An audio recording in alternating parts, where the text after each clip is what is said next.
This is the story of a ship.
Open fire! Open fire! Shoot!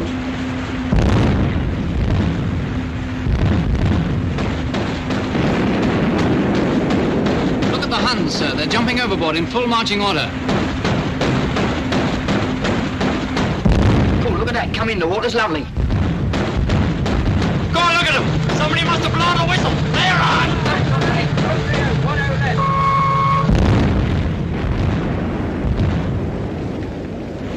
There are a lot more kites to port, sir, and some bigger transports. Right, shift to the big transport. Aye, aye, sir. Check, check, check. Shift target right. Follow TVI.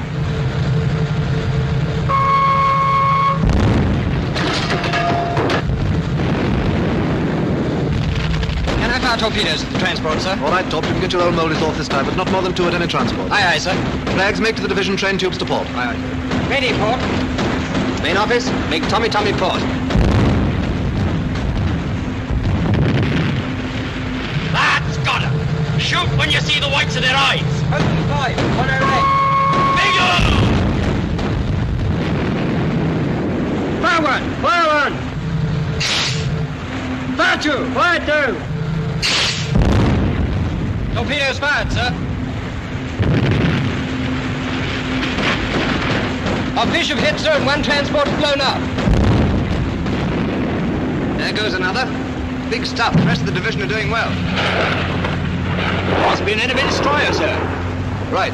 Engage her. Aye, aye, sir. Check. Ship target left. Follow TBI.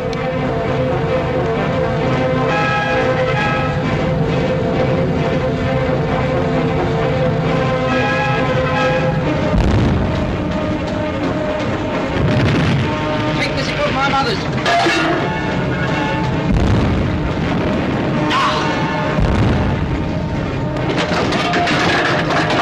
Trainer on.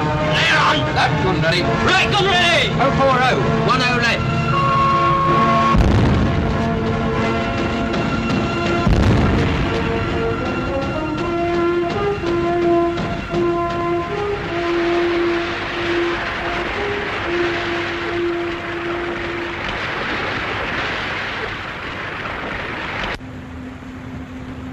I'll lay you 10 to 1 they were all Germans. Never get the macaronis to tackle a dangerous job like that, not for love nor money. Go on, the high ties will do anything for money. Anything but fight. That's why they were so lousy in the last war. That's on account of their warm, languorous southern temperament.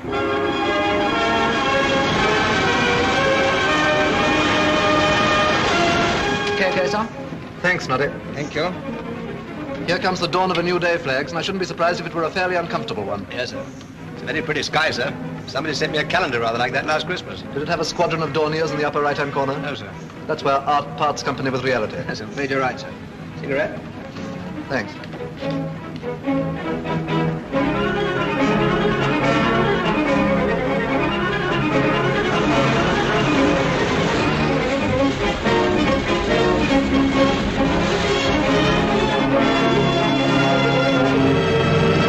Aircraft inside astern, sir. Angle of sight 20.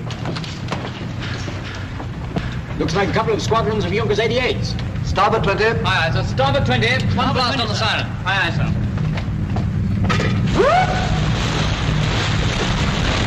Aircraft inside bearing green 17 now, angle of sight 20. Short range weapons. Aircraft inside starboard. Stand by for dive bombers.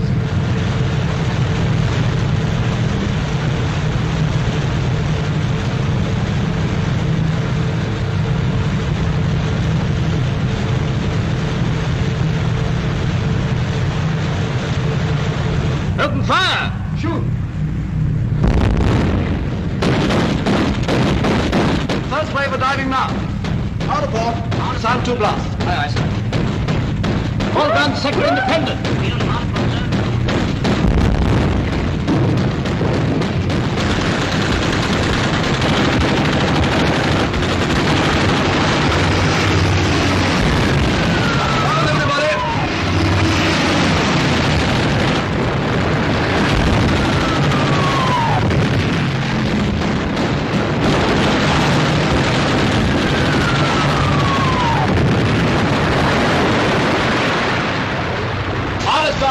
We've got one out of that cover. Try and get 2 next time. All guns shift to the next wave. Red 140. Midship! Short range weapons. Ship to the next wave. Bearing red 140.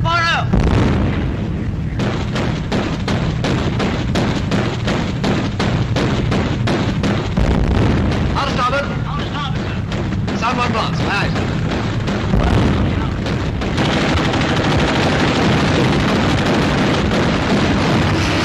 Wing that one. Down, everybody.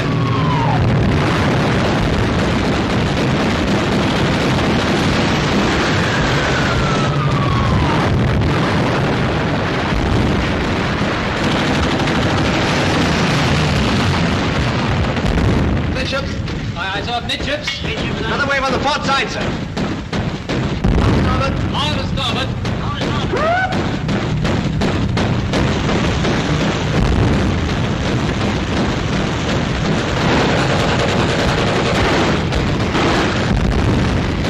The leader of this wave is coming much lower, sir. You'll probably hit our mark.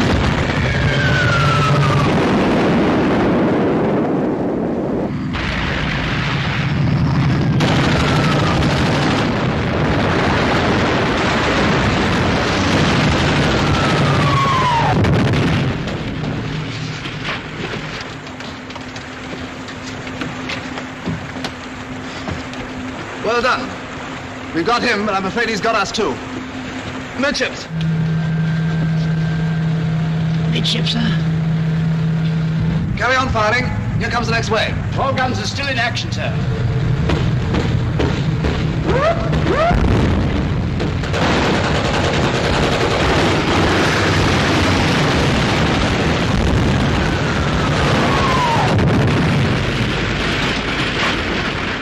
Stop both.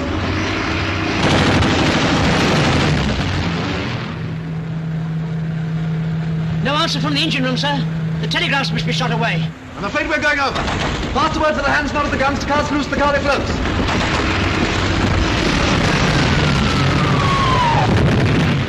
Abandon ship.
Satterthwaite be inside a jet? No, sir, but it's just on 10 o'clock. Stop that hammering for 1 minute, Edgecombe. I can't hear myself think. Aye, aye, sir. You better tell number 1 to fall in the hands on the quarterdeck. Aye, aye, sir.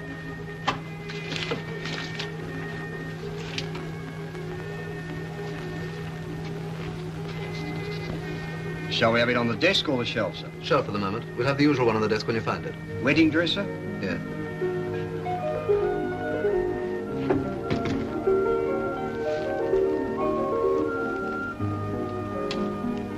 It's here, sir. Good, give it to me.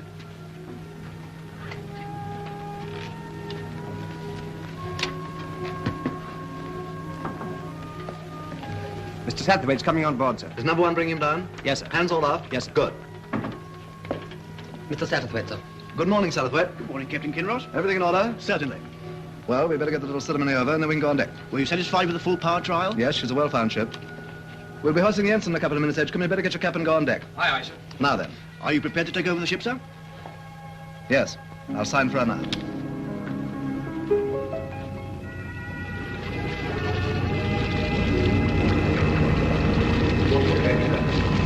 Watch your head, sir. Watch your head, sir. Watch your head, sir.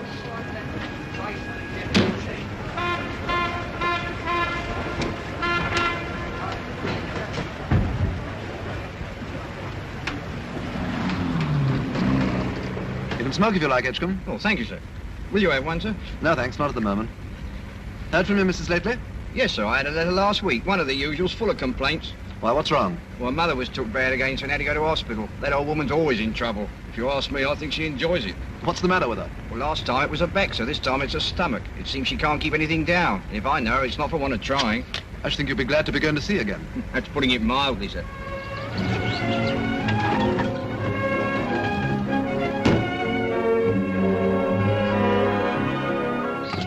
Darling. Hello, darling. Thought you were never coming.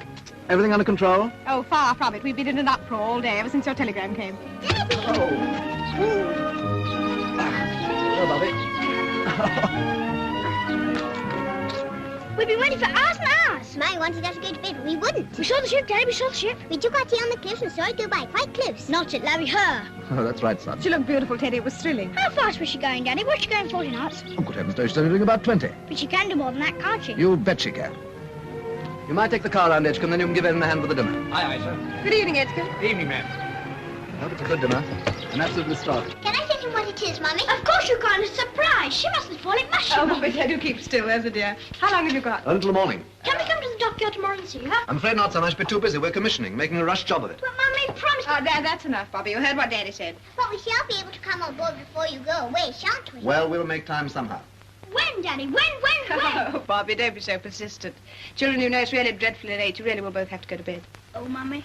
Daddy will come up and say goodnight to you before dinner if you're quick. But I want to hear about the ship, Mummy. I'll tell you all about it in the morning, Bobby. We'll have an early breakfast, and you can fire as many questions at me as you like. If you'll be good, do as your mother tells you and go to bed now. Can I ask questions, too? You never do anything else. Go on. Off you go, both of you. I'll be up in 10 minutes. Promise? Promise. Are you coming up too, Mummy? Yes, darling. All right, come on, Abby. I'll race up. Wait, that's not fair. They've been wild with excitement all day. Darling, you must be exhausted. I'll get you a drink. What would you like, whiskey and soda or a cocktail? Well, seeing as how it's a gala evening, let's have a Kinross special. I guessed it. It's all ready, only wants the ice. I made a private bet of myself that you'd forget to lay in any Cointreau. Wrong again. I had a sort of feeling this was an occasion. Were the trials satisfactory, darling, were you pleased? More than pleased. She's a lovely ship, beautiful manners, does what she's told without a murmur. Why are you making such a rush job of the commissioning? Oh, I don't know. I like getting things done quickly. Is that the only reason? We're living in strange times, darling. It's as well to be prepared for anything. Yes, I suppose it is. Nothing to worry about. No, of course not. Here, try this. It may be a bit too sweet. My love. My love. Just right, not a bit too sweet. Miss me? Of course not. I never gave you a thought. I've been much too busy. That's right. What's the surprise for dinner? Grouse. Maureen sent us a brace from Scotland. Good for Maureen. There's a girl with a really fine perception. They're a bit high. Expect you like that, won't you? That new dress? No, darling, I've had it for ages. I swear I've never clapped eyes on it before. Only about 20 times, my love. Perhaps it's you that look new. As good as new, anyway. Is there going to be a war, do you think? Yes, I think there is. Oh. No good worrying about it till it comes. Not much good then, really. No. Don't be sad. I'm not sad, really. I'm just sort of gathering myself together. Any more of the Kinross special left in the shaker? Yes, of course. However busy you are, and however quickly you've got to get your commissioning done, I should like to come on board just once before you go to sea. Just to give the ship my love. You'll have to, whether you like it or not. My cabin's got to be made presentable. Does the chintz look all right? Absolutely first class. Good. We'd better drink these up quickly and go up to the children. Dinner will be ready in a minute. Here we go. Here we go.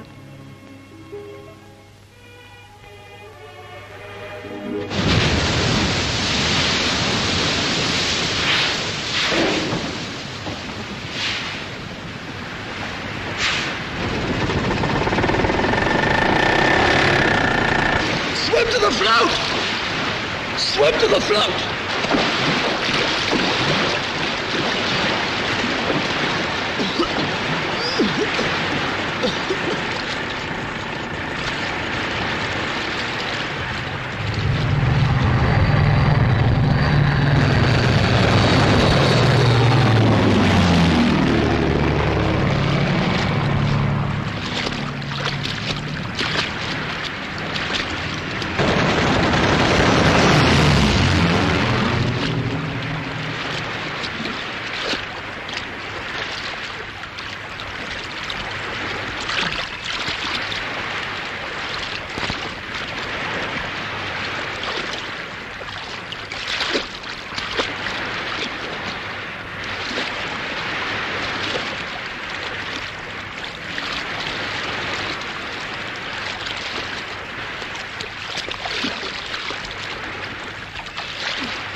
I've got some brandy in my gears.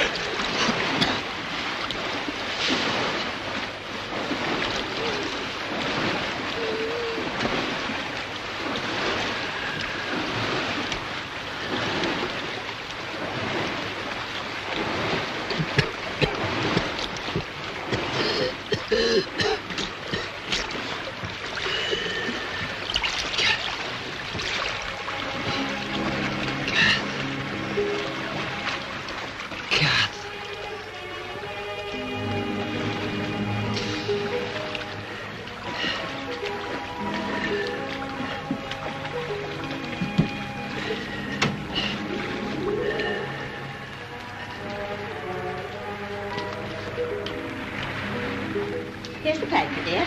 It's nearly past. I shan't have time to do more than look at the headlines. There you are, then. Don't look too good, does it? Oh, you can't believe anything they say. Look at all the fuss and fume we had last year. Everybody flying about in aeroplanes and making speeches. After all that, nothing happened. Nothing happened to us, dear, but a hell of a lot happened to other people. Do you really think we're going to have another war? Looks like it to me.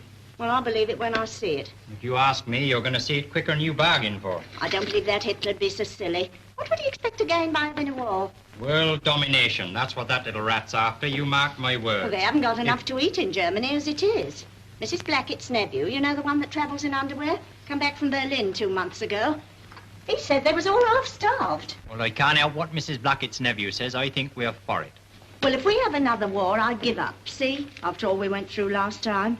All you went through. I like that. Well, you was too young and innocent to know anything about it. Don't talk so silly. You know perfectly well how old I am, and it's no use pretending you don't. Well, you'll always be young and innocent to me. Well, indeed, now. If you ask me, you've got a hangover from all that beer you put away last night. I must be going now. Is Mother coming down? I promised I'd call her. Wait a minute. Mother? Walter's just going. You better come down as you are. That will be nice. Will you get ashore again after commissioning? Before you go to sea, I mean. That all depends. You won't forget to put those bulbs in when the right time comes, will you? You and your bulbs. Goodbye, old girl. Why, Walter Hardy, whatever is the matter with you this morning? Anyone would think you was going away forever. Well, you never know. You ought to be ashamed of yourself saying such things. Take the pigeon, Morris, and give them a piece of my mind. Here comes Mother. That spirit lamp of mine will be the death of me yet. What's the matter with it? It blew up again. Frightened the wits out of me. You will put in too much methylated. Anyway, I don't see what you want to go fussing about with spirit lamps in your bedroom for. You could easily pop down to the kitchen. Nobody'd notice you. I've made my own tea in my own bedroom all my life, and I don't see any reason to stop now. Yes, but that doesn't happen to be your own bedroom. It's my spare. And if you go on blowing things up in it every 5 minutes, it won't be fit to sleep in. Then stop it, you two. I gotta go now. A nice thing when my own daughter starts criticising Oh, me. shut up, Mother. Say goodbye to Walter. That's what you came down for, isn't it?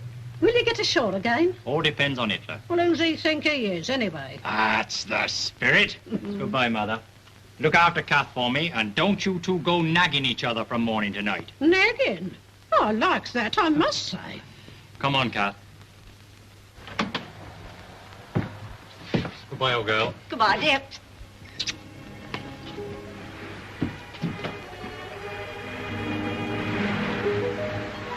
Ship's company. Huh?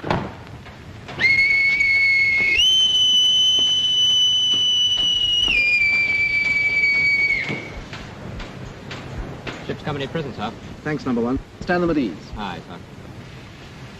Ship's company, stand at ease.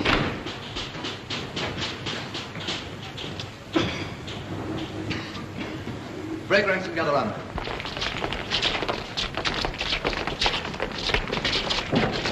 Can you hear me all right in the back? Good. We all know that it's the custom of the service for the captain to address the ship's company on commissioning day to give them its policy and tell them the ship's program. Now, my policy's easy. And if there are any here who have served with me before, they'll know what it is. Are there any old shipmates of mine here? Oh, glad to see you again, Reynolds. And Adams. And Blake. And Coombe. Who's that small fellow hiding behind the chief stoker? Parkinson, sir.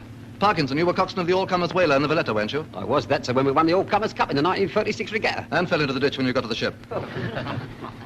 Well, there are enough old shipmates to tell the others what my policy's always been. Reynolds, Adams, Blake, Coombe, Parkinson. What sort of a ship do I want the Torrin to be? A happy ship, sir. That's right. An efficient ship, sir. Correct. A happy and efficient ship. A very happy and a very efficient ship. Some of you might think I'm a bit ambitious wanting both, but in my experience, you can't have one without the other. A ship can't be happy unless she's efficient, and she certainly won't be efficient unless she's happy. Now for our program. You've most of you seen the commissioning program of the Torrin published in Plymouth General Orders, and you will have noted that this allows the cut every 3 weeks. Well, you've all read your papers, and you know that Ribbentrop signed a non-aggression pact with Stalin yesterday. As I see it, that means war next week. And so I will give you not 3 weeks, but exactly 3 days to get this ship ready to sail. None of us will turn in or take our clothes off or swing our hammocks for the next 3 days and nights till the job's finished. Then we'll send Hitler a telegram saying the Torrin's ready, you can start your war.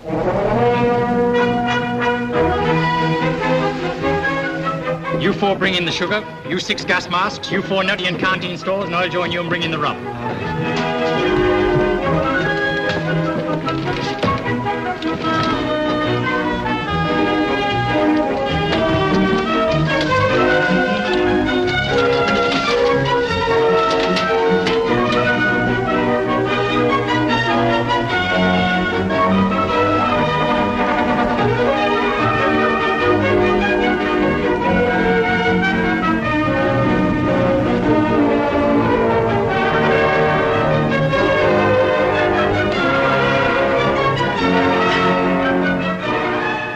Wake up, England. You've had your hour. It's my turn now.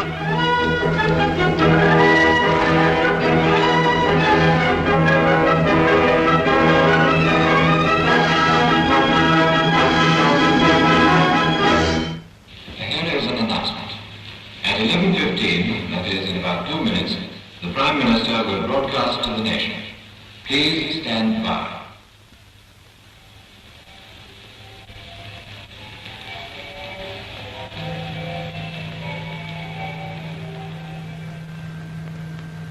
I am speaking to you from the Cabinet Room at 10 Downing Street. This morning, the British ambassador in Berlin handed the German government a final note stating that unless we heard from them by 11 o'clock, that they were prepared at once to withdraw their troops from Poland, a state of war would exist between us. I have to tell you now that no such undertaking has been received, and that consequently this country is at war with Germany. You can imagine what a bitter blow it is to me. Well, it ain't exactly a bank holiday for us. To win peace.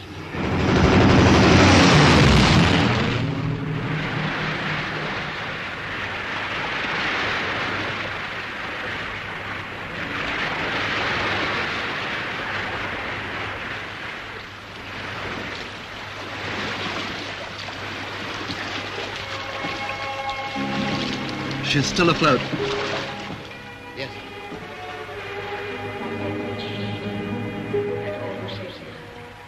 God bless this ship and all who saves her. God bless this ship and all who saves her.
Let us pray. O eternal Lord God, who alone spreadest out the heavens and rulest the raging of the sea, who hast compassed the waters with bounds until day and night come to an end, be pleased to receive into thy almighty and most gracious protection the persons of us thy servants and the fleet in which we serve. Preserve us from the dangers of the sea and from the violence of the enemy, that we may be a safeguard unto our most gracious sovereign Lord, King George and his dominions, and a security for such as pass on the seas upon their lawful occasions. That the inhabitants of our island may in peace and quietness serve thee, our God, and that we may return in safety to enjoy the blessings of the land with the fruits of our labors, and with a thankful remembrance of thy mercies to praise and glorify thy holy name. Through Jesus Christ our Lord. Amen. You'll now sing the carol on the back of the hymn card. Good King Wenceslas looked out on the feast of Stephen, when the snow lay round about, deep and crisp and even. Brightly shone the moon that night, the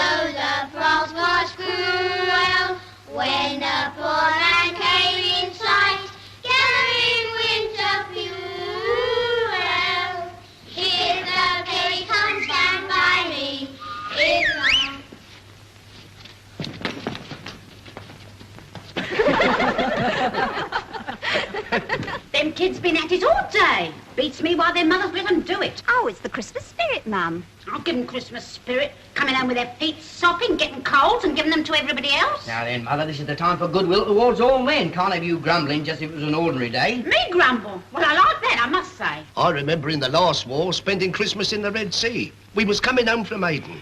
Hot, you could have fried an egg on the deck. The Red Sea can be hot, all right. So can the Persian Gulf. Was out there 2 years ago in the Worcestershire. The fridge went wonky and everything went bad, including the language. Oh, dear. Certainly see life in the big ships. We don't do so badly in the small ones, you know. Oh, they're off again. Stop them, somebody. I'm not starting anything. It's a darn sight more lively in a big cruise than a destroyer. It stands to reason, doesn't it? You don't do no such thing.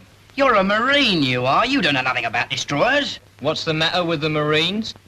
Well, Bert, I'm afraid I'll have to tell you. Where would the Navy be if it wasn't for the Marines? If there wasn't a Navy, there wouldn't be no Marines. Oh, shut up, you two. Who cares anyway? Well, that's a nice way to talk and no mistake. You, the mother of a sailor. And the mother-in-law of a Marine. Pass the port wine and don't talk so silly. I'm as dry as a bone. Mum's quite right. What's the sense in arguing? We wasn't arguing. We was having a friendly discussion. You'll be saying next it was a friendly discussion last night in the Green Man. Why, you had the whole place in an uproar. Bert, I'll give you a toast. The Royal Marines. God bless them and an happy Christmas to every man jack of them. Royal Marines.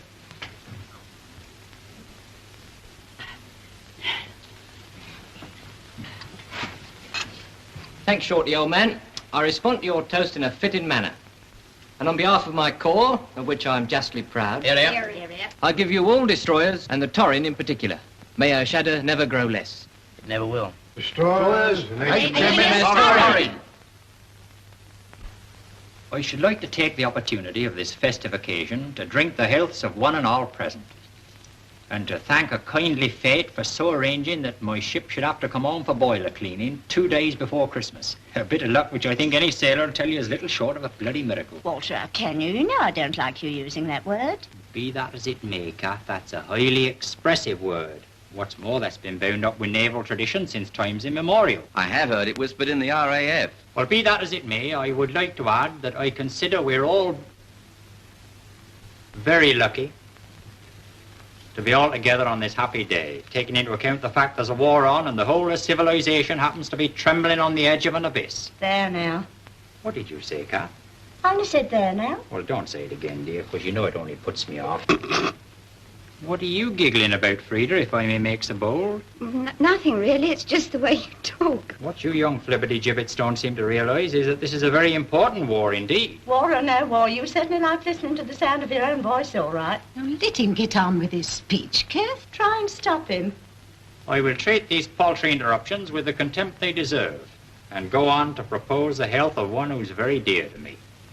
She's a creature of many moods and fads and fancies. She is, to coin a phrase, very often uncertain and coy, hard to please. But I'm devoted to her with every fibre of my being, and I hereby swear to be true to her in word and deed, so help me God.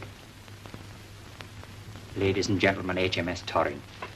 HMS Torrin. Ladies and gentlemen, the King. The King.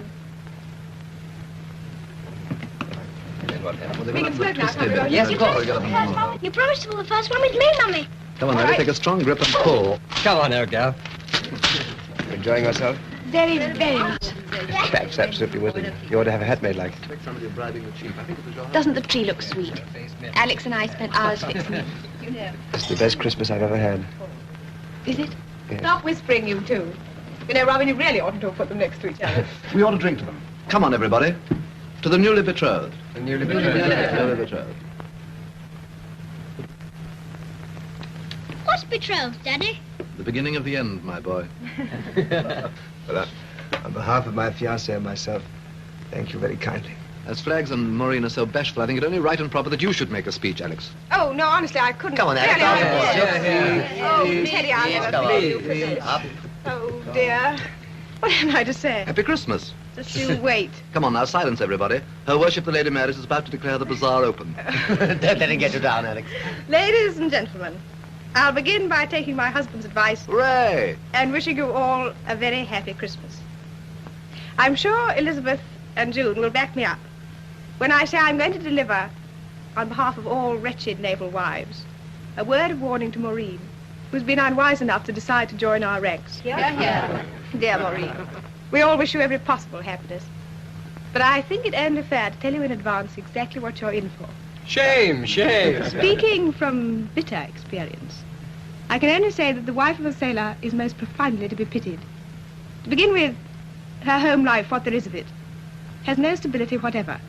She can never really settle down. She moves through a succession of other people's houses, flats, and furnished rooms. She finds herself having to grapple with domestic problems in Bermuda, Malta, or Weymouth. We will not deal with the question of pay. That is altogether too painful. What we will deal with is the most important disillusionment of all. And that is... Stop her, somebody. This is rank mutiny. And that is that wherever she goes, there is always in her life a permanent and undefeated rival, her husband's ship. Whether it be a battleship or a sloop, a submarine or a destroyer, it holds first place in his heart. It comes before wife, home, children, everything. Some of us try to fight this and get badly mauled in the process. Others, like myself, resign themselves to the inevitable. That is what you will have to do, my poor Maureen. That is what we all have to do if we want any peace of mind at all. Ladies and gentlemen, I give you my rival. It's extraordinary that anyone could be so fond and so proud of their most implacable enemy. This ship.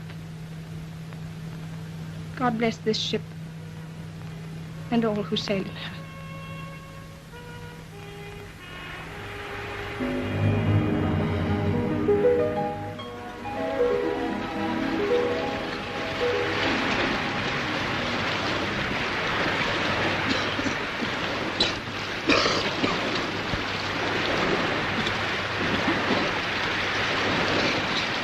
Well,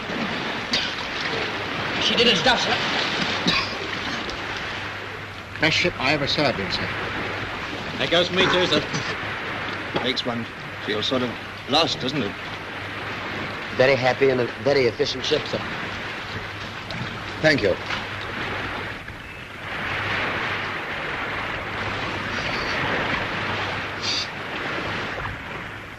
Better wipe your face, Edgecombe. You don't want to get that oil fuel in your eyes. Aye, aye, sir. Well, you know what I like now? Nice hot cup of tea. I'd like a nice beer myself. Look out! Here come the bastards back again! Keep your heads down, get as low as you can.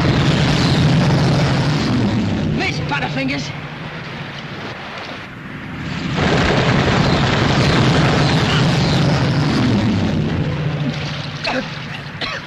Blimey, I spoke too soon.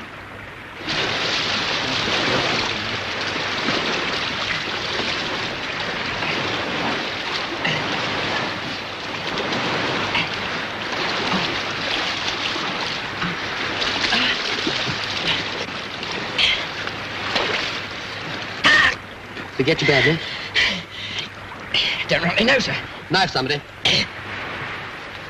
Cut his sleeve carefully.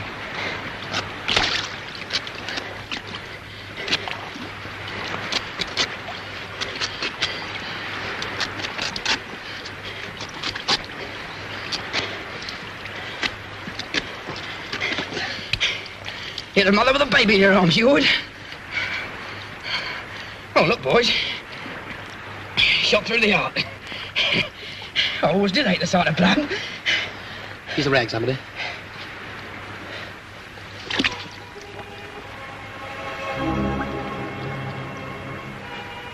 What's your name? What's your name? What's your name? What's your name? What's your name? What's your name? What's your name? Quite a loving cup, isn't it? Never know your luck. I always say travel broadens the mind. Now then, Saucy, you keep your hands to yourself. Want a drop, dear? No, thanks. Come on, it won't hurt you. I'd rather not, thanks all the same. I don't like it. Oh, fancy that now. Ever so sorry, I'm sure. If she doesn't want it, she doesn't have to have it, does she? Who do you think you are, anyway, Father Flanagan? Here, playing him, there's a dear. I didn't know we was in Sunday school. Some people don't know when they've had enough. What was that you said? You heard. You ain't got cloth ears. Here, miss, you change places with me. No, it's perfectly all right, really. Now, come, you be more comfortable in the corner. I'll be ever so much obliged, I'm sure, if you change places with me, too. My mother always warned me never to sit next to sailors. Pity she didn't warn you about a few other things while she was about it. Shut up, arguing, pal. You'll have a fag. Life's too short.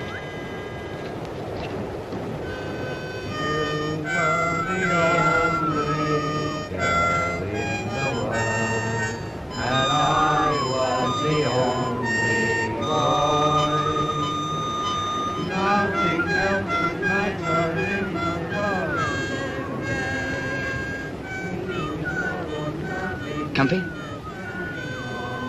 Yes, thanks. What's your name?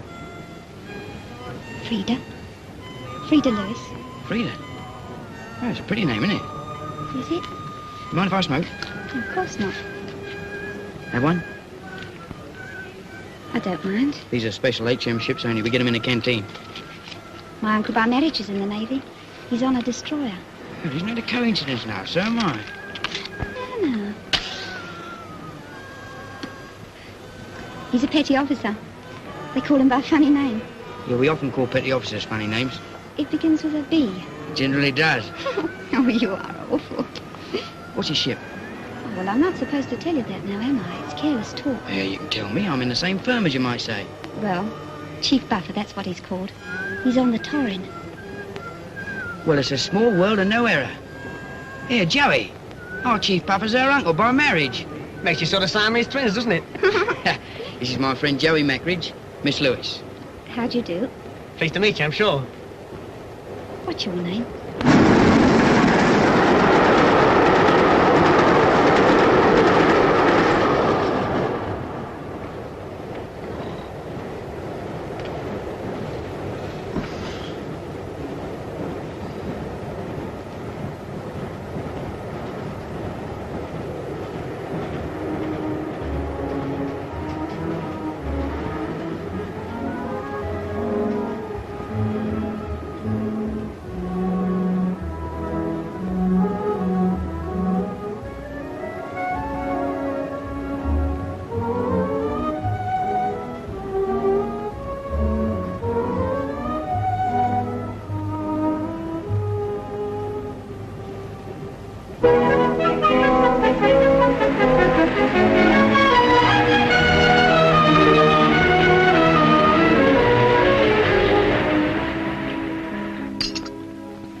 Funny house meeting like that, wasn't it? Yes.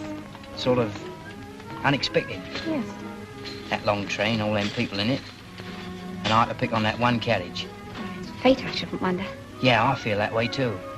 Well, I suppose we ought really to be going now. Yeah, I suppose we ought. Your family will be wondering what's happened to you. Well, I'm wondering that myself. Well, can you?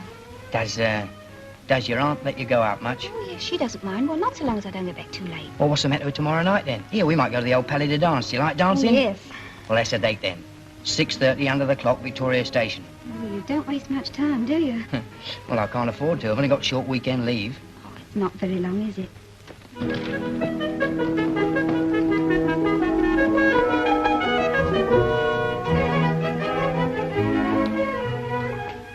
Well, here we are. Come in and meet my mum and dad. Oh, no, not now. I'd really rather not. I've got to be getting along. And they wouldn't want a stranger butting in. Hey, you're not a stranger. Not anymore. Ah, but to them I would be. Give me that bag. There's a dear. Not until you say it's okay about tomorrow night. Oh, you are awful. 6:30 under the clock, Victoria Station. All right. Cross your heart, hope to die. I cross my heart and hope to die. So long, Frida. So long, Shorty.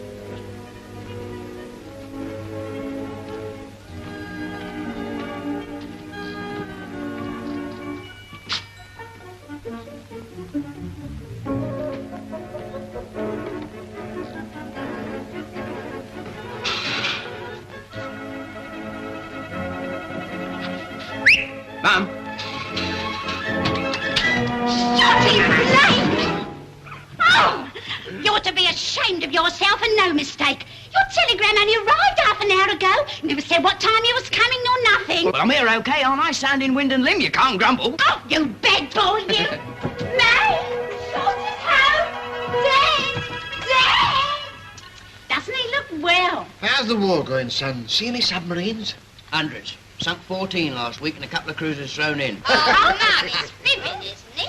In the last war, I was in a convoy once. Put a sock in it, Fred. We've had quite enough about all what you did in the last war. Dad, Yes, old man? where'd you first meet Mum? Why, whatever made you think of asking that? We was in a train coming back from Herne Bay. Well, it's a small world and no error. Mum, can I leave my bridge out while Shorty's home? It was fate, wasn't it? You drink your tea up, me lad, and don't talk so soft. They're coming over again. Get down, keep your heads low.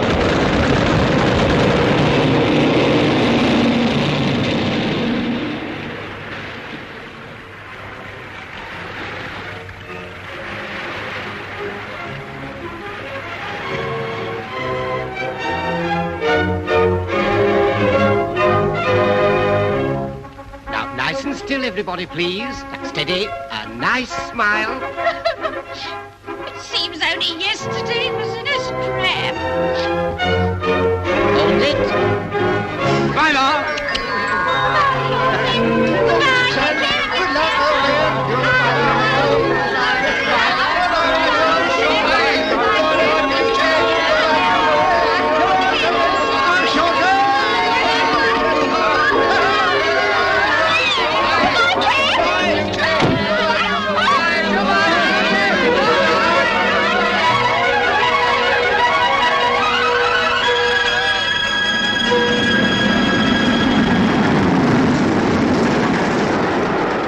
Here's your little lot. Now then, cheerio, Mrs. Blake. Oh, it does sound funny, doesn't it? You'll get used to it. Oh, well, there's one thing I shall never get used to, and that's you going away all the time. Well, it's your own fault for marrying a sailor. That's fairly asking for trouble, that is. Can't trust any of 'em an inch. Wives in every port, always coming home unexpected and catching you having tea with the lodger. Oh, well, I'm the one that'll be the lodger if I'm going to live with Kath when you're at sea. Ah, then for a whole week yet. Think of it. 7 whole days of glorious life. You'll like being with Kath, won't you? Of course I shall. It's just you being away and me wondering what's happening to you that I won't like. Proceed with the following operations as ordered. 1, give us a kiss. 2, chuck us another of Mum's sandwiches. 3, cheer up and remember this isn't a funeral, it's an honeymoon. And 4, give us another kiss. Now then, ship's coming in, chat! Oh, little Shorty, you're crashing me blood. Someone will see us. Oh, Coward! Hello, Blake. What are you doing here? I'm on my honeymoon, sir. Well, that's splendid. Congratulations. Thank you, sir. This is my wife, Mrs. Blake. How do you do? Well, pleased to meet you, I'm sure. Alex, come and meet one of my shipmates and his wife. They've just been married. Ordnance Seaman Blake, Mrs. Blake, my wife. How do you do? Ma'am? I hope you'll be very happy. Thanks, Elsa. We're old friends. He practically saved my life when I came on board the other day. My foot slipped on the gangway and I nearly as anything fell overboard. Do you remember? Yes. Are you going to live in Plymouth? Yes, that is, when he goes to sea again. Chief Petty Officer Hardy is her uncle by marriage, sir, so she's going to live at their place for the duration, as you might say. But we're spending the next few days in Torquay. Very nice, too. Just you begin as you intend to go on, Mrs. Blake. Keep him in order. My wife rules me with a rod of iron. It's really been quite successful so far, hasn't it, darling? Don't talk such nonsense. I'm never allowed to have my own way over anything. Well, we won't interrupt you any longer. Don't forget to report him to me if he doesn't behave himself. Goodbye, and very best of luck. Thanks very much. Goodbye. Thank you, sir. Goodbye for the present, sir. Goodbye.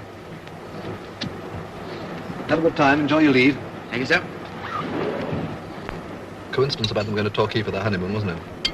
Yes, I thought about that at the time, but I didn't want to go on about it. That first quarrel we had, do you remember? When you went stamping off to listen to the band all by yourself and came back in tears half an hour later. That was only because they were playing the Blue Danube. You know, that always makes me feel sort of pent up and emotional. That wasn't why you were in tears, and it's no use you pretending it was. If I was in tears at all, which I hotly deny, it was probably because that was the very first time I discovered what a horrible, disagreeable character you have. Still, it was a good honeymoon, as honeymoons go. Went awfully quickly.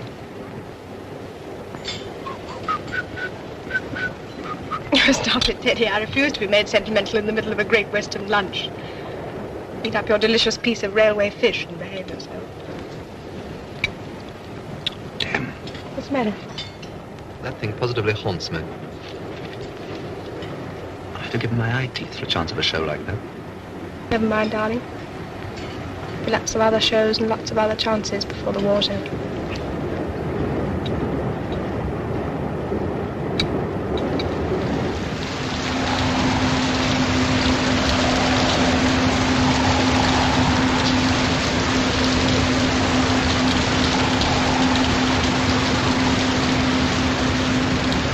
I believe some damn poet at some time or other wrote a very appealing little piece about the tiny feet of the rain.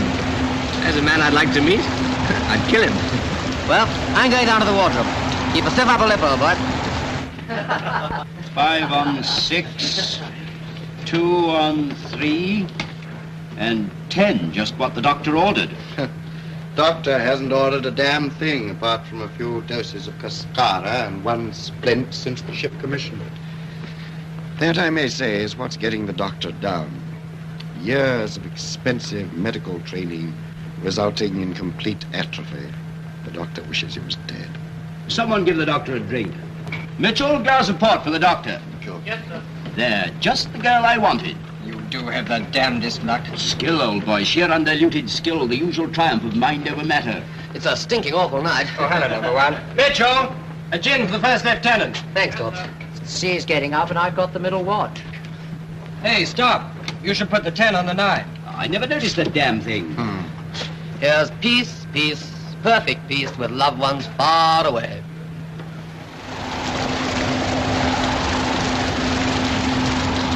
Feeling all right, old man? Yes, why? Sure there's nothing wrong, not running a temperature or anything? No, of course not. I only wondered. First time you haven't been late for a watch since recommission. 2 minutes early. I'm sorry, sir. It won't occur again, sir. Bearing green, Rio, vessel on fire.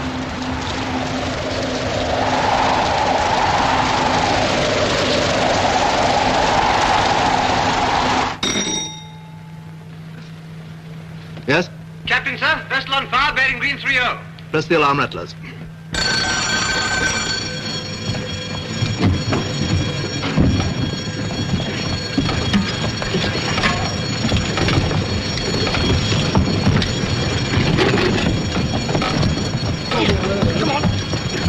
Dreaming I was in a Turkish harem surrounded by gorgeous girls and some fetted us to go and sell old action dating. I wonder why he was pinching me.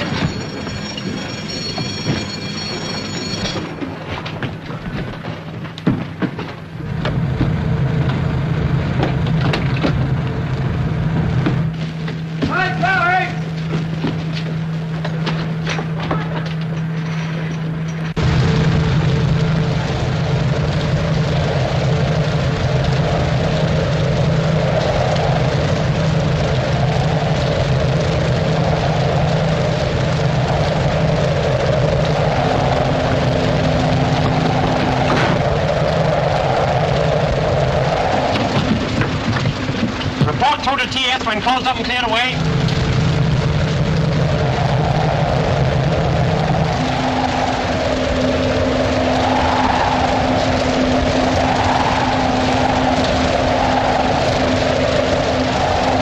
Looks like a line of destroyers.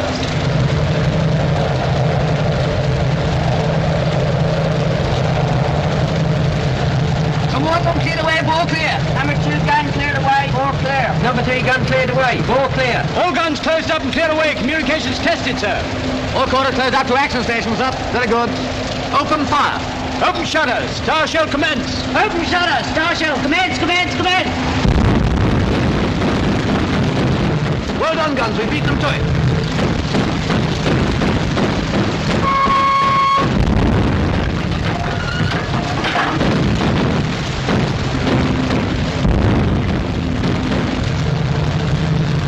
They fired now. Green light a little. Hold the leading destroyer. Right 4 stars. Go on. They've gone over.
up! Stop star shell! Stop star shell! Star shell, check!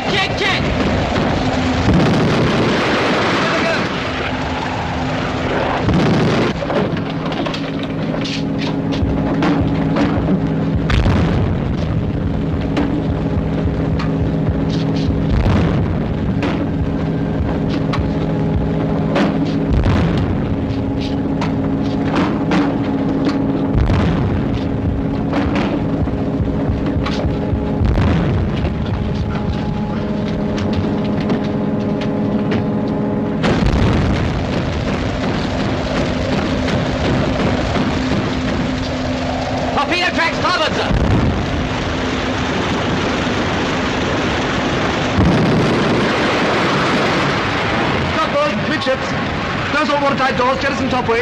Keep those guns firing. Flags, use the box lamp. Next to mine, take over, continue chase. The power, Doctor. Number 1 and number 2 mounting. Carry on firing.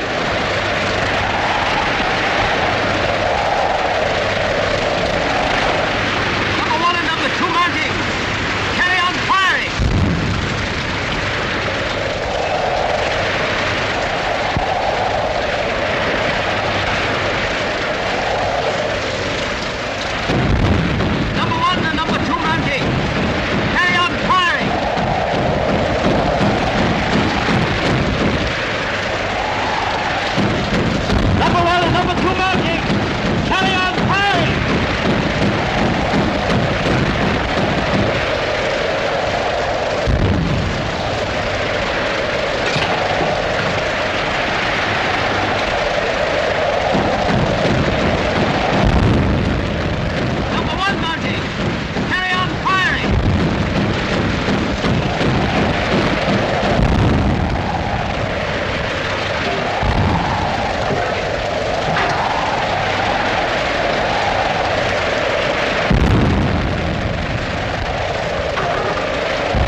What's the damage, number 1? Domestic bulkheads are being shot up and look as if they'll be all right, sir. But there's a good deal of damage aft. Looks as if we'll be a nice sitting target when it gets light.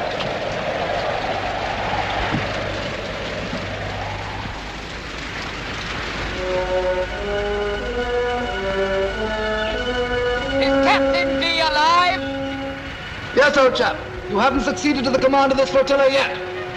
What did you do to Jerry? One, the rest escaped in a smoke screen, but one was badly damaged. Not too bad. Tell Tancred to take me in tow. Aye, sir. How far are we from home, pilot? About 120 miles, sir. Snoddy. Sir? Ask the first lieutenant if he's all ready to tow forward. Aye, sir. We've got all the guns working in hand, sir. Good. We shall need them, I expect.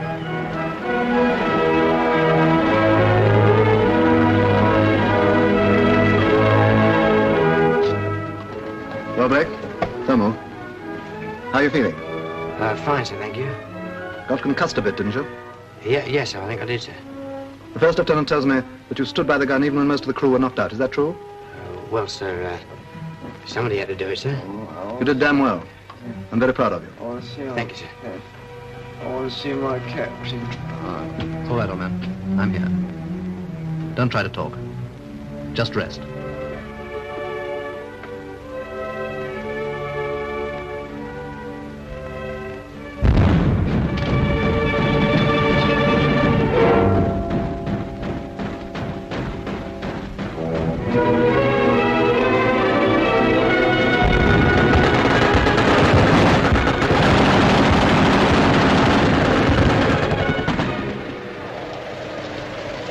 The bulkhead's holding all right, number 1? Yes, sir, they're taking it very well.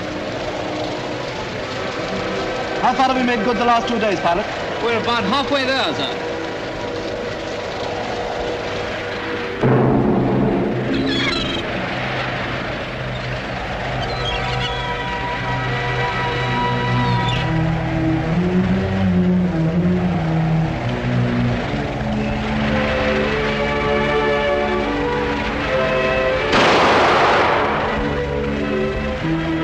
be here soon.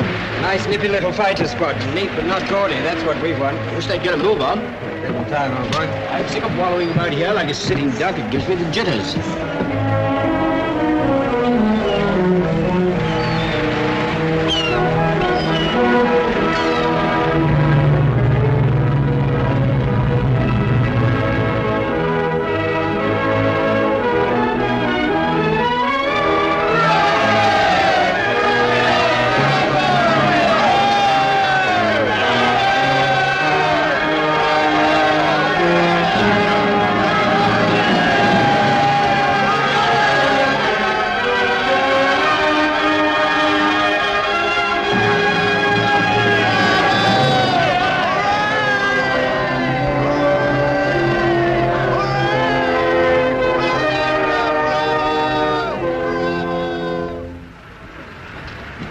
Make yourselves comfortable, we're all pretty tired. There are one or two things I want to say to you. First, I want to tell you that I'll hold a short memorial service next Sunday for our 36 shipmates who lost their lives, and return thanks that the old ship herself came safely through with so many of her complement. I expect that Hitler is even now conferring the Iron Cross on the man who claims to have sunk us. Secondly, I want to tell you that you all did pretty well in the trying time we've been through. When a torpedo hits so small a ship as a destroyer, the result is bound to be fairly devastating, if not fatal. And I can understand the tremendous temptation to think of your own skin first and of the ship and your shipmates second. I suppose in a way it's gratifying to feel that out of a ship's company of 244 men, 243 have behaved as I hoped and expected they would. One man, however, did not. That man has been brought before me, charged with leaving his post without permission. I needn't tell you how serious an offense of this nature is in time of war, nor how drastic is the punishment that normally follows. You will be surprised, therefore, to learn that I have let him off with a caution. Or perhaps I should say with two cautions. One to him, and one to me. For in a way, I feel that what happened was my fault. This man has only been in the Navy for 6 months. He's only been in this ship for 2 months. Even so, I feel that in that time I should have been able to make it clear to him that I did not expect and would not tolerate such behavior. I feel that I should have been able to get at least that much of my creed across, but I've failed. I will not punish a man for an action for which I must hold myself largely to blame. But I should like you all to know that after this, there will be no more cautions. The next time we run into trouble, and as leader of a striking force, this ship's bound to be in plenty more scraps, I know that come what may, no one will fail to do his duty to the very end. Thank you all for making my task so easy, and the Torrin a ship to be so very proud of. Carry on, number one. Aye, aye, sir. Ship's coming in. Huh. Turn forward. This.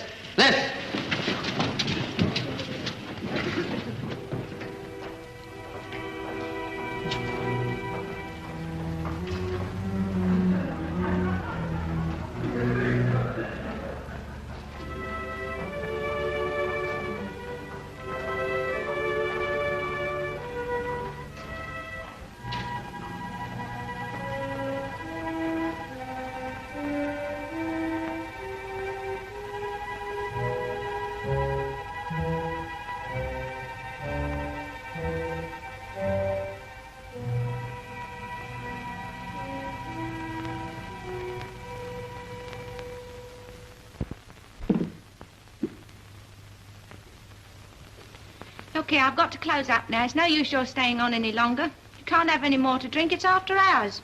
Well, what's the matter with having some music? If you've got a penny, you can have it. If you haven't, you can't. I have. Well, put it in the slot then. That's what it's there for. Oh, well.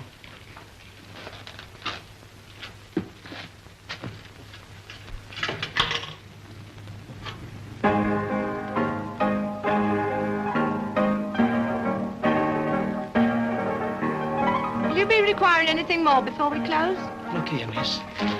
Judging by all I've had tonight, I ought to be drunk, see? I want to be drunk. I want to be drunk more than I've ever wanted anything in my whole life. Who says sailors don't care?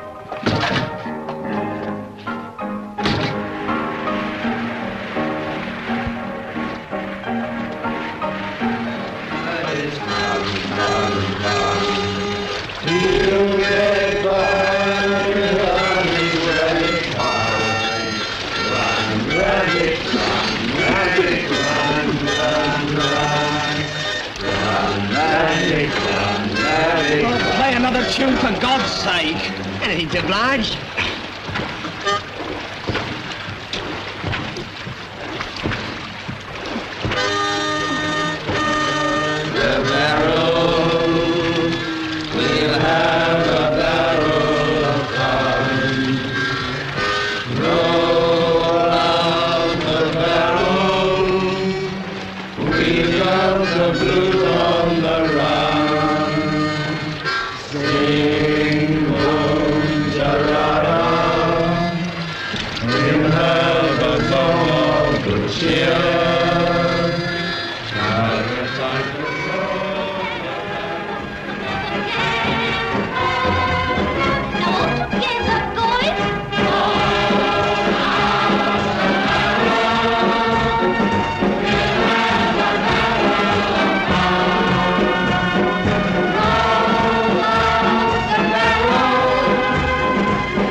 Goodbye, Frida.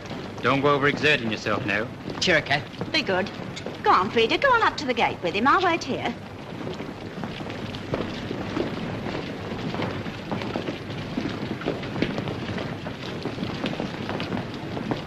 You shouldn't have come, really, you know. It's bad for you. Oh, no, don't be silly. It'd be much worse sitting at home. Besides, we've had extra out there together. It doesn't seem so bad this time, somehow. Perhaps I'm getting used to it. Come on, give us a kiss, Nobbit. No sense hanging about. All right.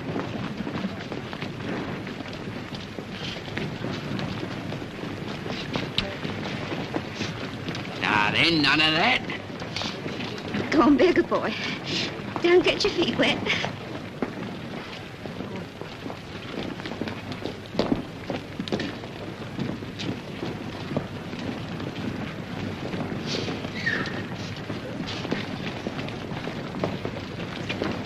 I won't forget about having the mower mended. That's right. And if things do get bad, you can always go to Dorothy's, can't you? They'll have to be good and bad before I do that. All right, obstinate. Cheerio. Cheerio.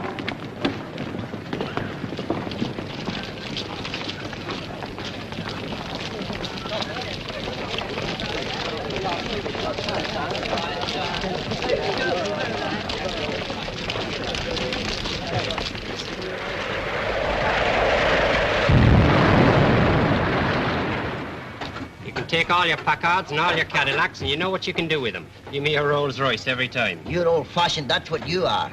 Time marches on, you know. What are the king of? A Daimler. I suppose you think that's old-fashioned, too. Well, so it is compared to a snappy 1940 Packard. You couldn't have the king whizzing along the streets in a flash roadster, could you? Who said anything about roadsters? I said before, and I'll say it again. There isn't nothing on land or sea to touch a good old conservative British make. Give me a Daimler every time. You wanted a Rolls Royce just now. You can't have both, you know. Looks like profiteering. Now, look here, old man. Oh, give it a rest, will you? I will.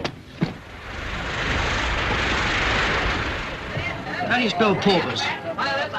P-O-R-P-O-U-S, I suppose. Why? I was trying to explain to my missus we've been escorting a convoy of them.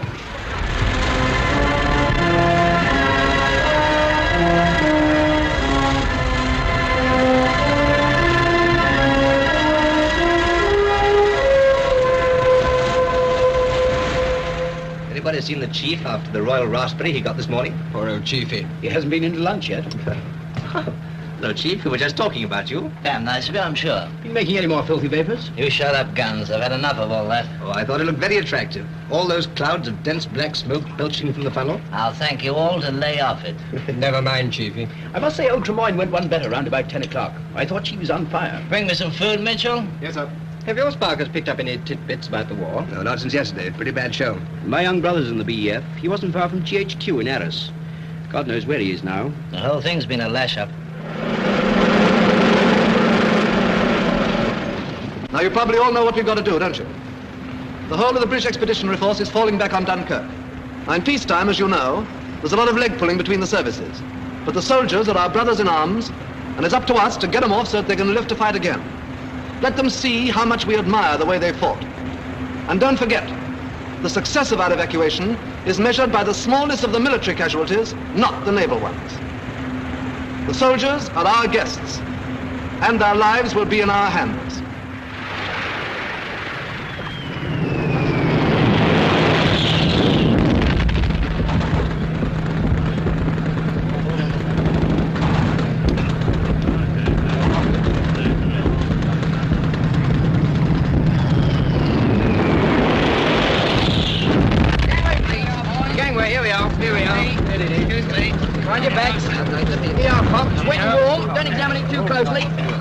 Johnny, hold on. Here, mate. Try dipping the biscuit in the cocoa. You can't hurt the cocoa and you can save your teeth. Here you are, champ. The champagne will be along in a minute. That'll be hot too. Come on, Joey, up this way. Mind your backs, please. The woman's work is never done. Here you are, mate. Coming up. Here you are. Don't you want none? Can't hold it, son. My hair's gone wonky. Go off, Mo. Here, Joey, give us a couple of them biscuits. Yeah, here you are.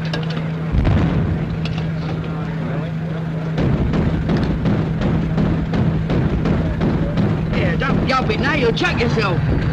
Thanks, son.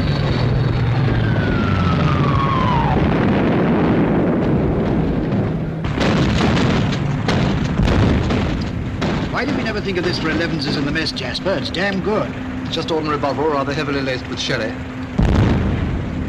Port 20. How's the old country looking now, sir? I feel as if I've been away for years. We've been away quite a while, too. We put in up north every now and again to refuel. The country's looking much the same as usual the last time I saw it.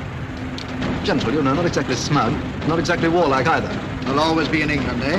Well, I suppose that's as good a conviction as any. Good deal better than most, if I may say so, sir. Good deal better than most, if I may say so.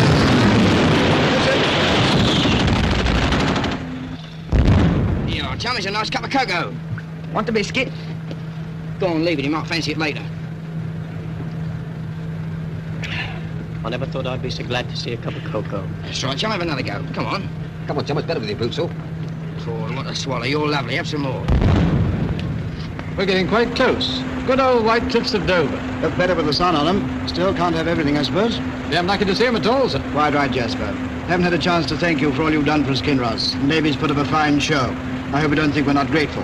Perhaps you'd care to dine one night when you get a spot of leave. Thanks, I'd love to. Good. Well, we'd better get below, Jasper, start lining up the troops. I expect you'll be wanting to push off again as soon as possible. Yes, you've struck rather a busy day. Well, goodbye for the present. Goodbye. Forgive me for not coming down with you. Goodbye, sir. Thanks very much. Goodbye. Good luck. Just ordinary Bovril and sherry. Just ordinary Bovril and sherry. Good. Thanks.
In 3.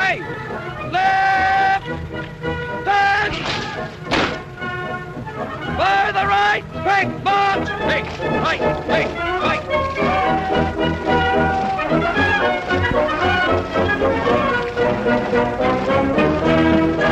If I wasn't so tired, I'd give him a cheer. And that's no error.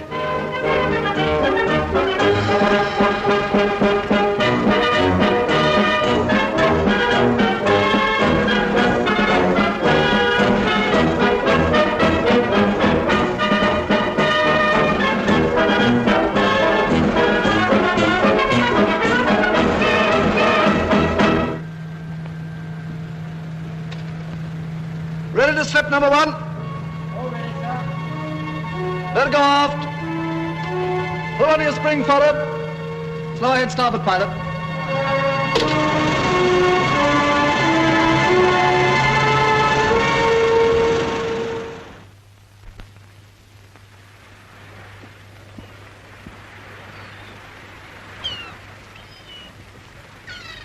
You never think there was a war on, would you? But there isn't. Not just for a minute, that is. We got 5 more whole days. Flat calm. Looks like a piece of grey silk, doesn't it? My auntie had a dress that colour once, and she sent it to the cleaners, and it come back all spotty. Funny. I think this is such a little island, isn't it? Mm.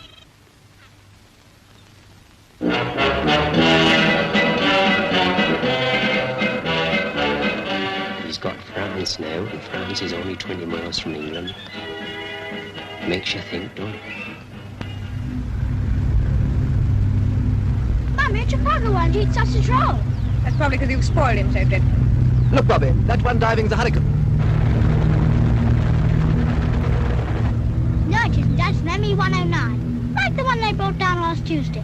Bobby, don't speak with your mouth full.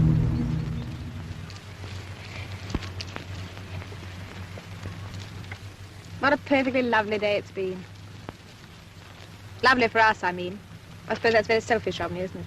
Extremely. I can't believe it's so dreadfully wrong to forget the war now and again. When one can, just for a little.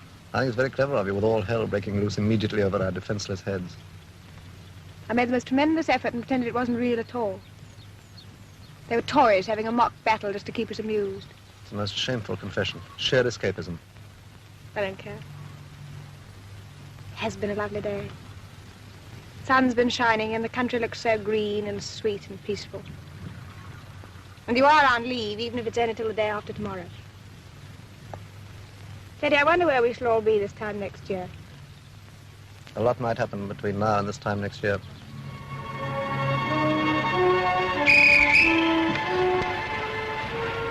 Take care of yourself, my darling. It was a good honeymoon while it lasted.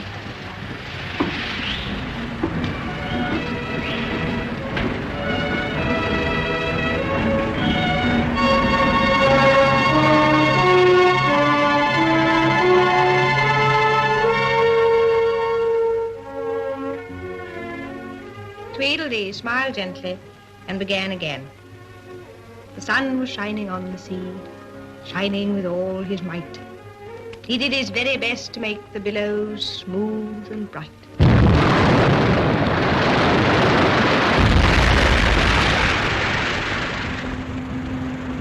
This cocoa gets thicker and thicker every night. It's warm anyhow, sir. Lines the stomach, as you might say. Well, it's practically porridge. There goes another lot, sir. Looks as if poor old Plymouth's going to get it again. Well, I will say one thing for that bit of fish. There may not have been much of it, but what there was tasty. It's that Mr. Morgan. He always favours us. It's Peter that gets round him.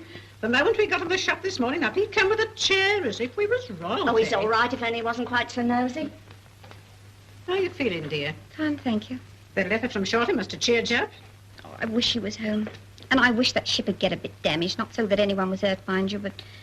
Well, just so as he could get a little bit of leave. Never mind, dear. Men must work and women must weep. That's what I always say. That sink's topped up again. Never rains, but it pours. We'd better get Mr. Luton in. He was blitzed out last week. Don't know where he's moved to. Anyone to see my scissors? Yes, I've got them. Here they are. Thanks, dear. Oh, dear, they are again. Bit later than they were last night.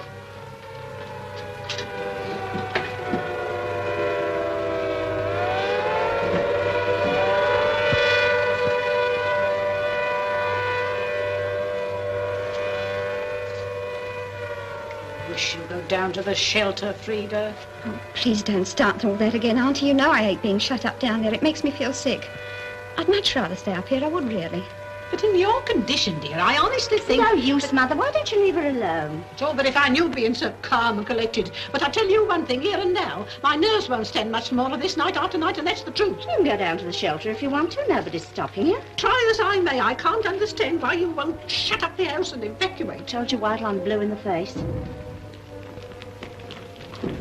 When you could go away somewhere quiet. Seems just plain silly to sit here and ask for it. Could go away. Where, I should like to know? Well, Dorothy for a start. She's got a spare room. Thank you for nothing. I've slept in it. It may be a bit poky, but it's safe. Now, once and for all, Mother, will you do me a favour and shut up about this? I've told you how I feel, and that's that. This is Walter's home, see? And he expects to find me in it when he comes back on leave. What do you suppose he'd think if he turned up unexpected one day and found the house locked up and me hiding somewhere in the country? Might only have a few hours. That'd be a nice thing, wouldn't it? Well, you could let him know where we were, couldn't you? Oh, it's we now, is it? I thought there was a catch in it. Kathleen Hardy. How can you say such a thing to your own mother?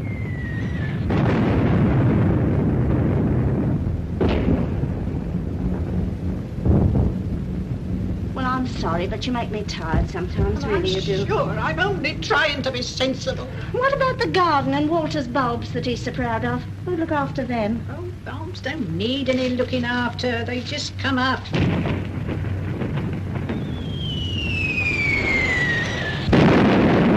Come on, Frida. Under the stairs you go. Your chair's all ready for you. Oh, I'm all right here, Kath. I am really. Never mind about that. Just do as you're told. There's a good girl. We leave the door open like we did before, so you won't feel lonely. Come on. I'll bring you sewing. Light's quite good in the hall.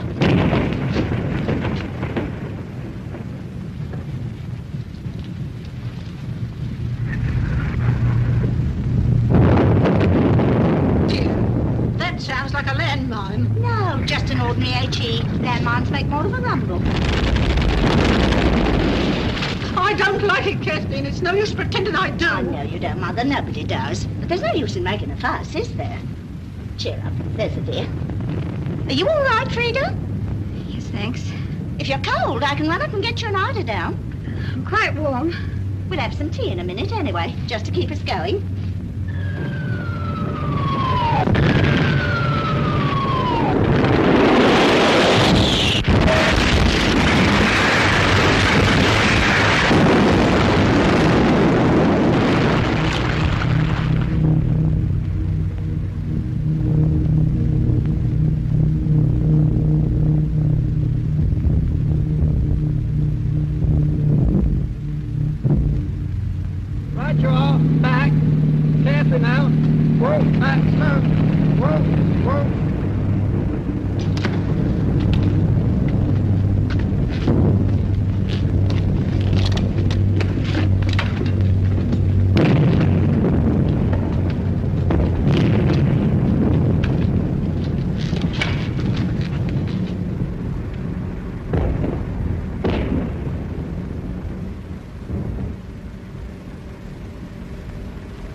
Tell Walter. Tell him I didn't want to leave the house.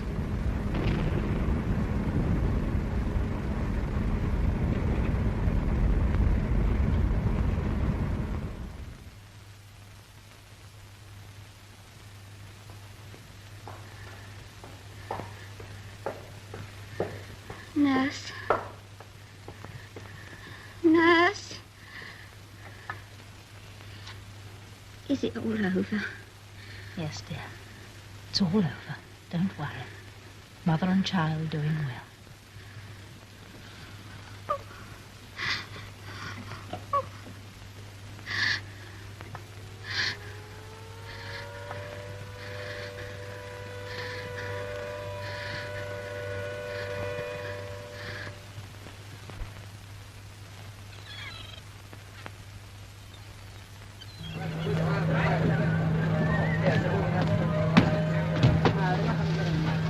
This is the 4th time in 3 months we put into this dead and alive hole. Don't worry, Cop will be off again tonight, I shouldn't wonder. I know. There's no need to rub it in, but I'm chock-a-block with this place. Where could you go if you could get ashore? Look at it. Nothing, sheep and seagulls. Not even a tree. What do you expect in the north of Scotland? A blinking casino? There must be one bottle of beer somewhere in Scotland. Just one wonderful bottle of beer. Well, here comes Posty, anyway. Edgecombe, Blake, here we are, Shorty. All right. Stick it on the table, will you? My hands are wet. Jordan, I expect it's a bill for my tailor. Buckridge. Only one. That's right. From my young sister. After months of mucking about in the North Ruddy Sea, all I get's a letter from my young sister. Shut up, grumbling for a bit, can't you? Cheer up, it may be bad news. Oh, dear, more trouble. What's up? Some fathead left the lid off the coal hole. My old woman fell down it. Joey! Joey! It's come! The baby's come. It weighs 7 pounds and it's a boy. Here, listen what she says. It was born in the middle of a blitz. What's the matter? Kath Hardy. Kath and her mother. The old house went and they got killed. Mrs. Hardy? Yeah, my missus was living with him, you know. I wonder if anybody's told him. They hadn't got any kids, had they? No, they ain't got no kids. Oh. Suppose I'd better go and see if I can find him.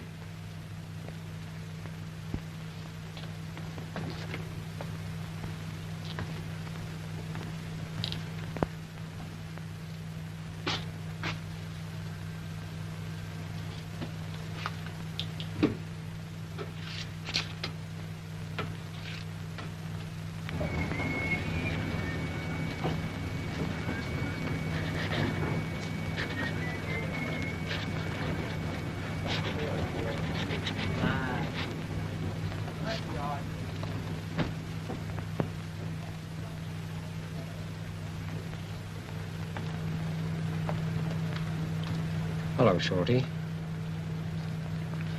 I, just popped along to see if you had any news from home. Not so much as a postcard, but that's Kath all over.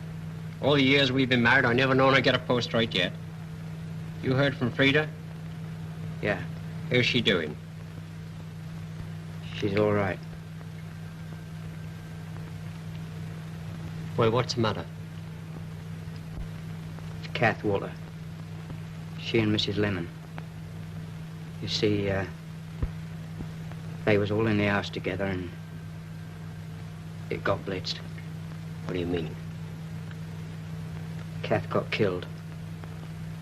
Both of them did. Frida was all right. She was under the stairs.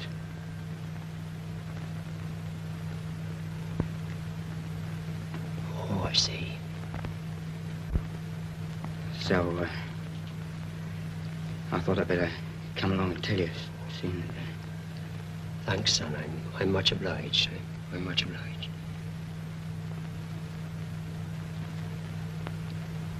I think I'll just go out on deck for a bit. Righto.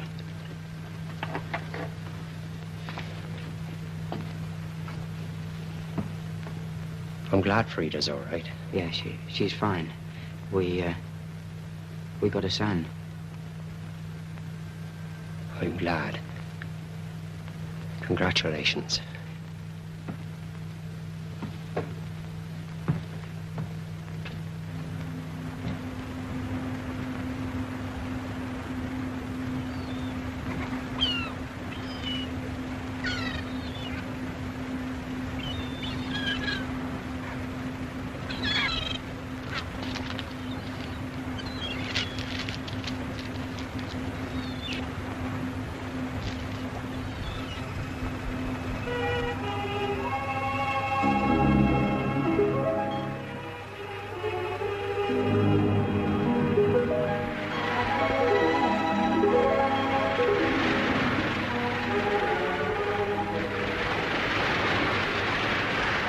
She's going to.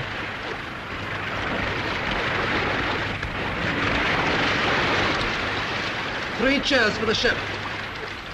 Hip, hip, Hooray! Hip, hip, hooray!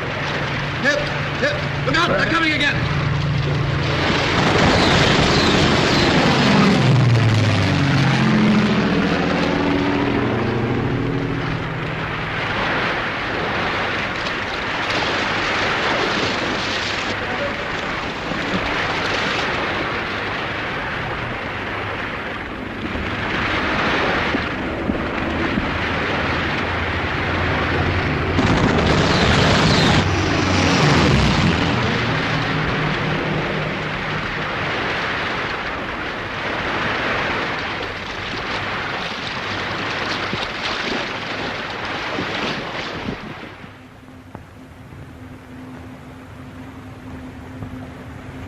Dark object floating off starboard bow, sir. Looks like a raft. You're right, yeoman. Stand by to pick up survivors. Aye, sir.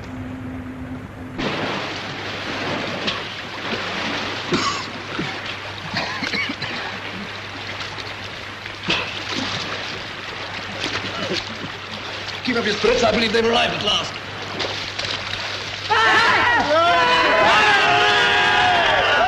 One of the old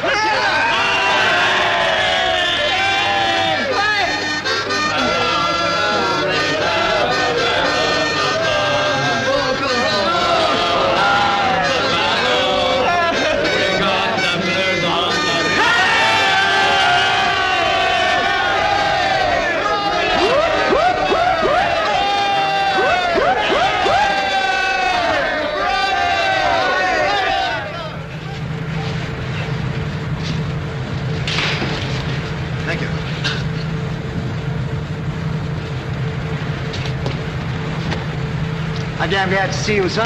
Thanks, number one. Captain sends his compliments. Hopes are all right, sir. Fine, thank you. Tell him from me. I warned him. He won't get command of this flotilla yet. It was extraordinary of luck finding you, sir. Chief Airman spotted you at the last moment, just as we were about to give up. How many of my men have you picked up? 90 all told, sir. Some of them pretty badly knocked about, I'm afraid. Where are they? Mostly between decks, sir. Dive bombing's been pretty incessant. Here we go again. Anybody got any flip? Anybody happen to know where we're going? Alexandria, I expect. Join the Navy and see the world. Looks to me it's going to be the next world. All right, so move.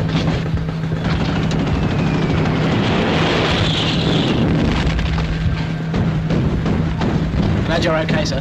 Thanks, sir. Well, we're getting a bit worried about you, sir. Nothing like a good swim before breakfast. That's right, sir. That's it, stop.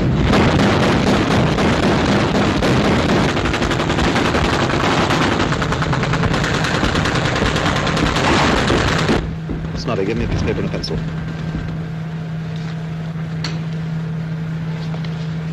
Right.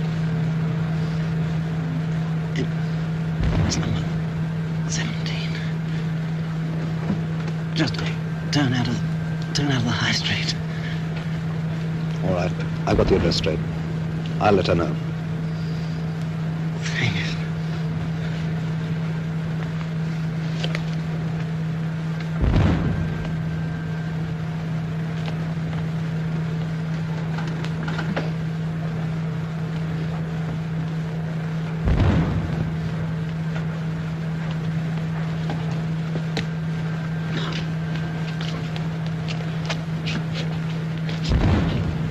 Oh, Sandy.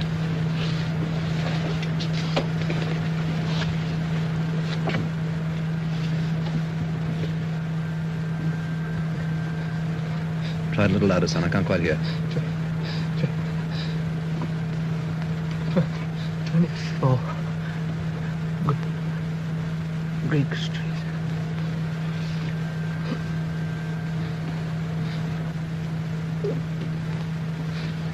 All right, don't worry. I'll write and tell them they can be proud of you.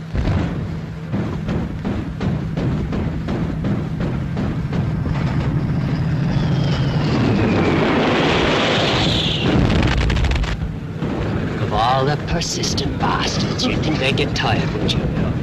I'll tell you something, strictly between you and I. I'm scared stiff and it's no good pretending I'm not.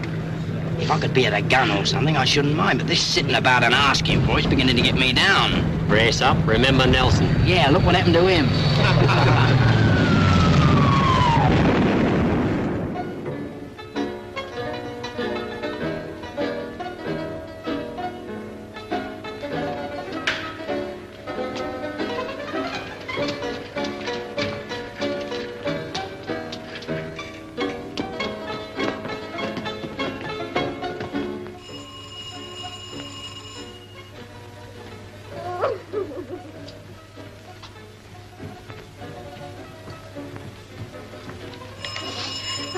right.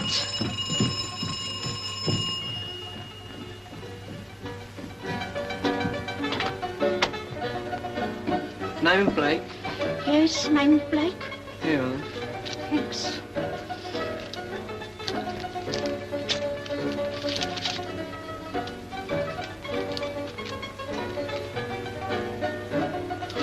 There's no answer!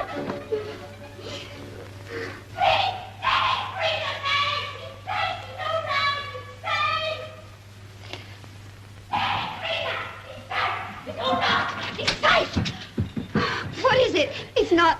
It's from him. He sent a telegram. It's from him himself. It's all right. My boy's all right. But the ship went down, didn't it? It said so in the papers. Look.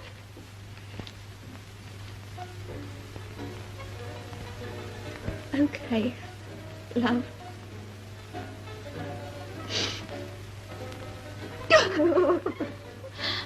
There, dear. There isn't nothing to cry about no more. Shall I wait for an answer? Oh, just a minute, I'll see. Can we go down to the village after tea, Mommy? I want to go on my bicycle. I want to go on my bicycle, too. You can't. You've got a flat tire. But I'm going to pump you off again. The girl's waiting for an answer, then.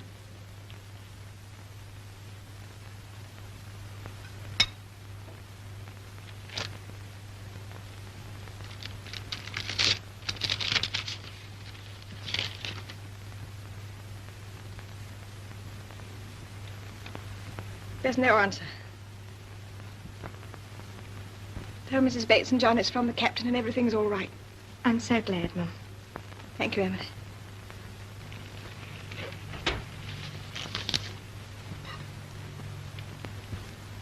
Darlings, it's from Daddy. He was picked up and taken to Alexandria. He's quite safe. Oh, Mommy!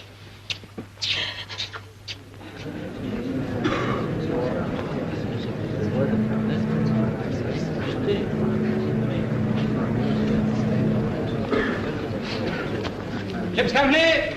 Hun! Ship's company present, sir. Thank you, Torp. Stand them easy, please.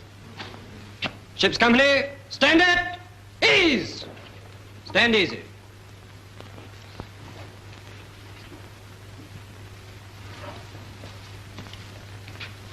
Come a little closer.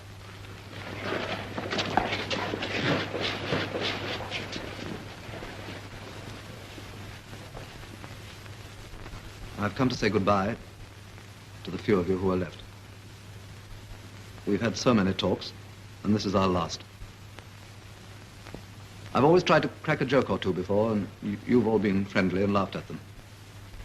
But today, I'm afraid I've run out of jokes. I don't suppose any of us feels much like laughing. The Torrin has been in one scrap after another, but even when we had men killed, the majority survived and brought the old ship back. Now she lies in 1,500 fathoms, and with her, more than half our shipmates. If they had to die, what a grand way to go. For now they lie all together with the ship we loved, and they're in very good company. We've lost her, but they're still with her. There may be less than half the Torrin left, but I feel that we'll all take up the battle with even stronger heart. Each of us knows twice as much about fighting, and each of us has twice as good a reason to fight. You will all be sent to replace men who've been killed in other ships.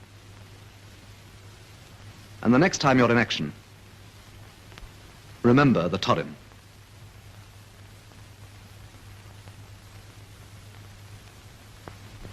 I should like to add that there isn't one of you that I wouldn't be proud and honored to serve with again. Goodbye. Good luck. And thank you all from the bottom of my heart.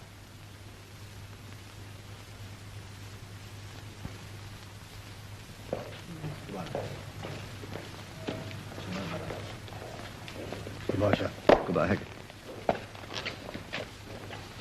Goodbye. Goodbye. Bye, sir. Goodbye, Rawlings. Goodbye. Goodbye, sir. Goodbye. Bye. Goodbye. Goodbye, sir. Goodbye. Best of luck, sir. Thanks, Harry. Goodbye. Best of luck, sir. Thanks. Goodbye. Goodbye, sir. Goodbye, sir. Goodbye. Thank you. Good luck, sir. Thanks. Goodbye. Best of luck, sir. Thank you. Goodbye. Goodbye, sir. Best of luck. Thanks, Rog. Goodbye. Yes, sir. Very best of luck, sir. Thanks, Moon. Goodbye. Goodbye, sir. Goodbye, Fisher. Goodbye, sir. Goodbye, Morelli. Bye, Hollett. Goodbye, sir. Bye, Edgecombe. Goodbye, sir. Bon voyage. Thanks, Roddy. Bye, sir. Goodbye, Mickridge. Good luck, sir. Thanks, Blake. Goodbye. Goodbye, sir. Goodbye, sir. Goodbye, Hardy.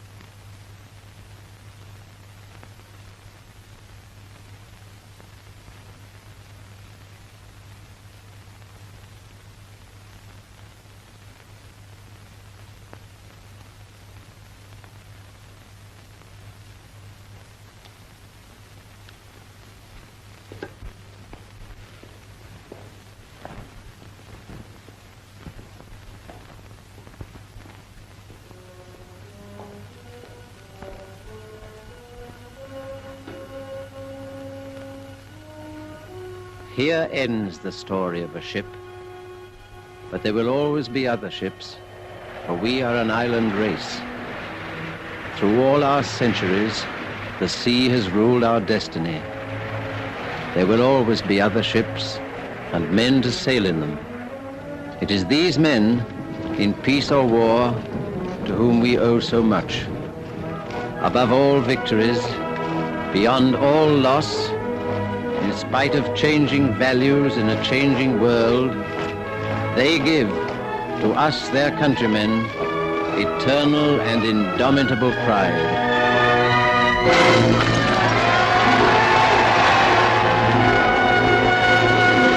Open fire! God bless our ships and all who sail in them.